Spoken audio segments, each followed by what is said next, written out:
네, 해외에서 인기가 많은 화장품 브랜드 T 기업에서 있었던 일입니다. 이 T 기업은요, 해외에 이제 화장품들을 만들어서 수출하는 그런 기업인데요. 이 기업의 구성은요, 팀장님 1명, 3년차 과장 1명, 2년차 대리 1명, 신입사원 이렇게 4명이 이제 구성이 되어 있었죠. 근데 아무래도 수출이라고 하는 업무 자체가 어떠한 지식과 노하우들이 있어야지 할 수 있는 업무죠. 유럽에 수출할 땐 어떻게 해야 되는가? 미국 미주에 있는 국가에 수출할 땐 어떻게 해야 되는가? 패킹은 어떤 방식으로 해야 되느냐? 우리가 예산을 줄일 수 있는 방법은 무엇인가? 이런 다양한 노하우들과 지식이 있어야지만 수출 업무를 할 수 있는 겁니다. 4명의 구성원들이 있는 팀임에도 불구하고 3년차 과장님, 어떻게 보면 수출 업무에 대한 가장 지식이 많은 분이죠. 이 지식이 많은 과장님에게만 업무가 과중이 되고 더 많이 분배가 되는 그런 어떤 문제가 있었습니다. 이 수출팀의 팀장과 얘기를 나누는데 이런 고민을 나누는 겁니다. 아니, 대리와 신입사원 일을 좀 분배하려고 채용했는데 오히려 더 일이 많아지는 것 같아요. 뭐 이런 경험 하신 적 있지 않으십니까? 항상 3년차 과장한테만 업무를 주려고 하니까 좀 미안한 마음이 듭니다. 뭐 이런 얘기들을 하게 되는 겁니다.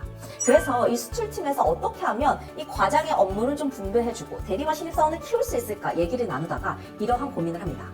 우리 수출팀 안에 수출을 잘하기 위한 노하우와 지식 누구에게 있습니까?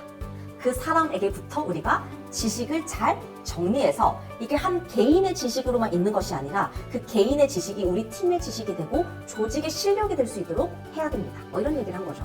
그래서 이 팀장이 한 가지 아이디어를 냈습니다. 굉장히 적극적인 팀장님이셨는데요. 이 팀장님께서 우리가 미니 지식 나눔 시간을 한번 가져보겠습니다. 이런 얘기를 하시더라고요. 그래서 어떻게 하시겠습니까? 라고 물어보니까 일주일에 한 번 매주 수요일 오후 2시에는 항상 힘들 때죠. 이제 밥 먹고 나서 좀 지칠 텐데 그때 1시간씩 팀원들이 같이 모여서 각자가 수출 업무를 하면서 가지고 있는 지식을 서로 공유하는 시간을 가져보겠습니다 라고 하는 그런 공약을 세우시더라고요. 그래서 일단 제가 격려하고 지지해드렸습니다. 좋습니다. 한번 해보시죠.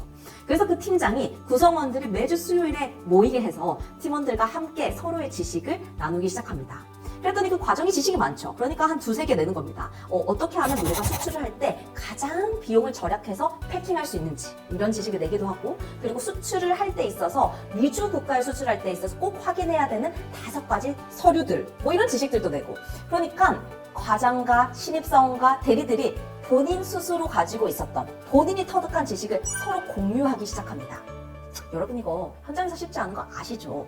내가 가지고 있는 노하우 이거 누군가한테 알려준다는 거 쉽지 않습니다. 그리고 내가 실행하고 있는 것들을 누군가에게 공유한다는 거 쉽지 않습니다. 그런데 팀장이 이렇게 지식 나눔 시간 가지니까 팀원들이 하나하나씩 지식을 공유하더니 액기 쓰이는 지식은 빼고 처음에는 좀 간단한 지식으로 시작했어요. 그런데 점차적으로 그 지식 공유 문화가 자리 잡더니 더 핵심적이고 그리고 그 수출팀에서 중요한 어떤 지식들이 쌓이기 시작합니다. 그런데 이게 저절로 되진 않았겠죠. 이 팀장이 시도한 것은 무엇이었냐? 바로 지식 나눔을 통해서 좀 포상제도를 운영했습니다.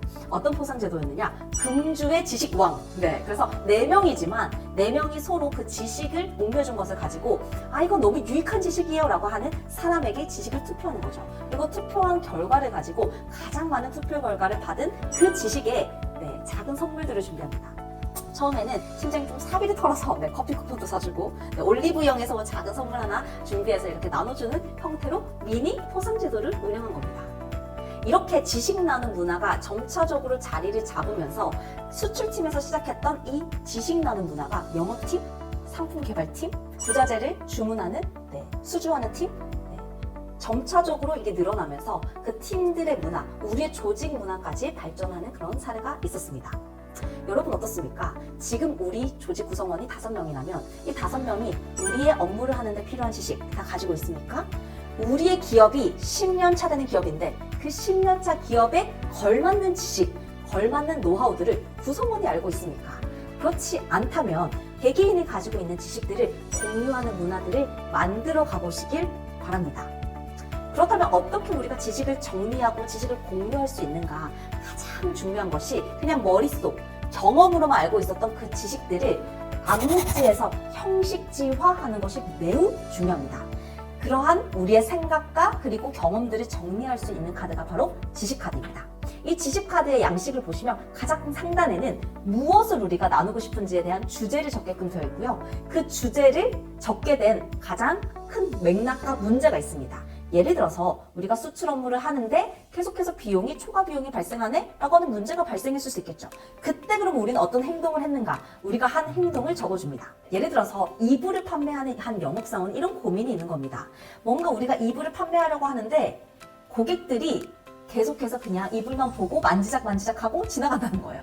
그래서 이 영업사원이 이러한 시도를 해봤습니다. 고객이 왔을 때 그 이불을 만질 때 같이 이불을 들어서 혹시 그 끝에 있는 이불 한번 잡아주겠습니까? 라고 질문한 거죠. 그랬더니 고객이 자연스럽게 이불을 잡습니다. 그리고 그때부터 영업사원이 설명하기 시작하죠. 지금 3월달 신학기 아닙니까? 새로운 학기를 준비하기 위해서는요, 우리가 먼지가 달라붙지 않는 봄 이불이 필요합니다. 이게 가장 적합한 이불이에요. 알러지 이렇게 있는 사람들에게 가장 좋은 이불입니다. 다음 이불은요, 아마 신학기 시작하면서 새로운 기분으로 한번 학교를 시작해보고 싶다라고 하는 그런 자취생들에게 좋은 이불입니다. 이렇게 이불을 하나씩 넘기면서 설명을 하는 겁니다. 그런데 여러분 이거 아십니까? 이렇게 저 끝에 있는 이불 한번 잡아주세요 라고 한마디 했을 뿐인데 그 한마디가 고객이 이불에 대해서 관심을 가지고 설명을 듣게끔 하고 구매 전환까지 연결이 되는 겁니다. 그렇다면 우리가 이렇게 지식을 정리해 볼 수 있겠죠. 문제 상황, 고객들이 이불만 만져보고 갑니다. 근데 핵심 행동, 고객에게 이불 끝쪽에 있는 이불 한번 잡아주세요 라고 말한다. 결과, 실제로 이불을 관심을 가지고 구매 전환율이 이전에는 10명 중에서 한 1명 정도가 샀다면 방문하는 10명의 고객 중에서 5명이 이불을 사게 된다. 그랬을 때 우리가 나누고 싶은 지식과 그리고 노하우들이 있습니다. 이렇게 우리가 경험적으로 우리 머릿속에 가지고 있었던 지식들을 한번 형식지화해서 지식카드에 정리해보고 그리고 그것을 가지고 내 주위에 있는 동료들 그리고 나와 함께하고 있는 구성원들과 나누는 그런 시간이 돼보시면 좋겠습니다. 가인즈 캠퍼스에 가시면요, 지식을 정리할 수 있는 양식인 지식카드 양식이 있습니다. 그리고 이 지식을 서로 공유하고 나누는 문화를 정착시킬 수 있는 지식 토크라고 하는 양식이 있습니다. 이 두 가지 자료들을 가지고 우리 조직 안에 서로가 지식을 공유하고 그 공유하는 문화를 통해서 우리의 실력과 조직의 성과가 자라나는 그러한 시간이 되셨으면 좋겠습니다. 가인즈 TV 여러분, 우리 조직에 필요한 지식들이 계속해서 발굴되고 공유되고 확산되는 모든 조직이 되시기를 응원합니다. 감사합니다.